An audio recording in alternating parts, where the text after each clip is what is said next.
नमस्कार दोस्तों। जय श्री कृष्णा जय बागेश्वर धाम दोस्तों। फिर से हमारे सालासर भक्ति चैनल पर आपका स्वागत है। दोस्तों, हमारे हिंदू धर्म में दीपावली का त्योहार बहुत ही ज्यादा धूमधाम से मनाया जाता है। ये 5 दिवसीय त्योहार कहे जाते हैं। धनतेरस के दिन से 5 दिवसीय त्योहार हैं शुरू होते हैं और भाई दूज के दिन इसका समापन होता है। पहले थोड़ा सा जान लीजिए। इन 5 दिवसीय त्योहार के दिनों में माता रानी हमें अनेक छोटी बड़ी बातों का संकेत देती है। ये संकेत आपके भविष्य से जुड़े भी हो सकते हैं। ये आपके जीवन में घटित होने वाली अच्छी और बुरी सभी घटनाओं की जानकारी देते हैं। यदि हम उन संकेतों को समझ जाते हैं तो यह हमारे लिए बहुत ही अच्छी बात होती है। लेकिन कभी कभी हम इन संकेतों को समझ नहीं पाते हैं या फिर नजरअंदाज कर देते हैं, जिससे हमें उसके शुभ फल प्राप्त नहीं होते हैं। आज हम जानेंगे शास्त्रों में बताए गए कुछ विशेष पक्षियों के द्वारा हमें कौन से संकेत प्राप्त होते हैं और उन संकेतों का क्या अर्थ होता है। आइए जान लेते हैं। विविध पक्षियों के घर पर आने से कौन से संकेत मिलते हैं। साथ ही हम बात करेंगे एक ऐसे खास पक्षी के बारे में जिसका दीपावली के दिन घर पर आना बहुत ही शुभ माना गया है। वह पक्षी साक्षात मां लक्ष्मी का वाहन ही है। अगर यह पक्षी आपके घर पर आकर ये 3 संकेत देता है तो समझ जाइए कि आपके दुखों का अंत होने वाला है। आपका अच्छा समय शुरू होने जा रहा है। आपके जीवन में धन से जुड़ी जितनी भी समस्याएं हैं वह सभी समाप्त होंगी। तो चलिए जान लेते हैं दीपावली के दिन घर पर पक्षी आने से कौन से संकेत मिलते हैं। सबसे पहला पक्षी है कबूतर। शास्त्र में कबूतर को प्रेम संबंधों से जोड़कर देखा जाता है। कई लोगों को कबूतर प्रिय नहीं होता है, लेकिन कबूतर को एक शुभ पक्षी माना गया है। कुछ लोग कबूतर घर में आने पर उसे भगा देते हैं क्योंकि वे गंदगी फैलाते हैं, लेकिन दोस्तों घर पर कबूतर का आना विशेष संकेत समझा जाता है। यदि आपके घर के मुख्य द्वार पर अथवा खिड़की में कबूतर आकर बैठ जाए तो आपको धन की प्राप्ति हो सकती है। लेकिन कबूतर का घर में घोंसला बनाना शुभ माना नहीं जाता है। यदि आपके घर पर कबूतर आए तो उसे अन्न अवश्य डालें। इससे आपकी मनोकामना पूर्ण होती है। दूसरा पक्षी है मोर।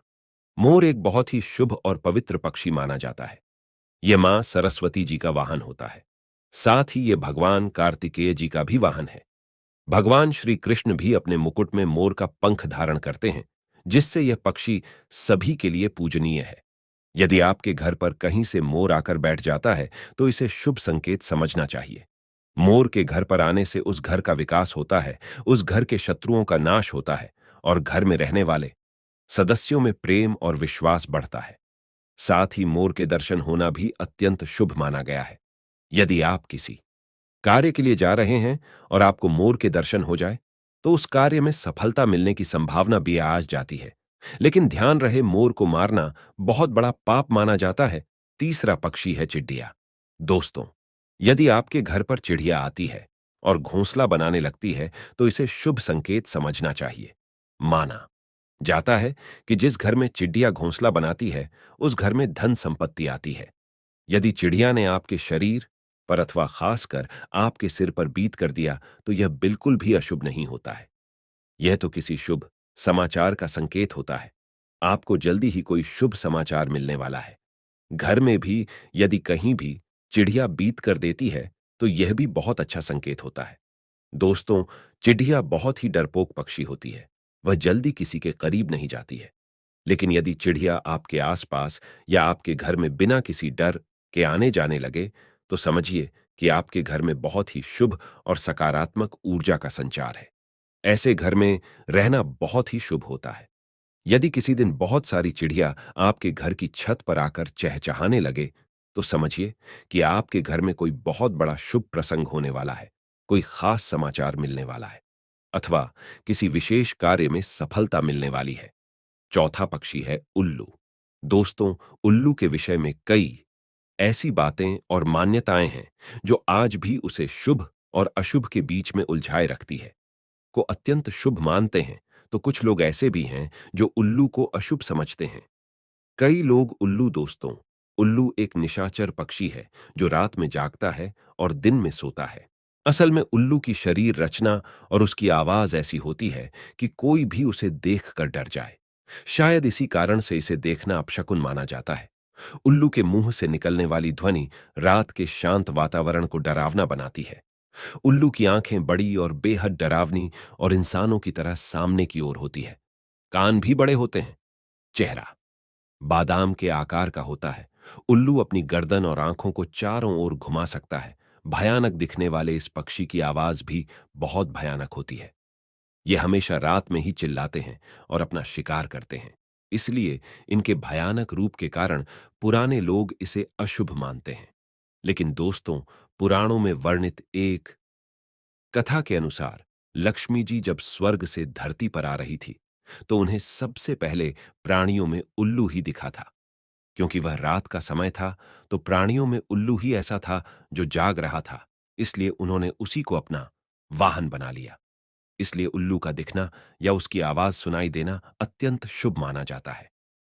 पश्चिम बंगाल, आसाम और ओडिशा में तो लक्ष्मी जी के साथ साथ उनके वाहन उल्लू की भी पूजा करने का रिवाज है। कई जगहों पर माना जाता है कि यदि किसी भी गर्भवती महिला को उल्लू दिख जाता है, तो यह शुभ संकेत है और यदि उसे उल्लू छू ले, तो उसकी होने वाली संतान सौभाग्यशाली होती है। इसी प्रकार उल्लू यदि किसी रोगी को छूकर चला जाता है, तो उसका गंभीर रोग भी ठीक हो जाता है।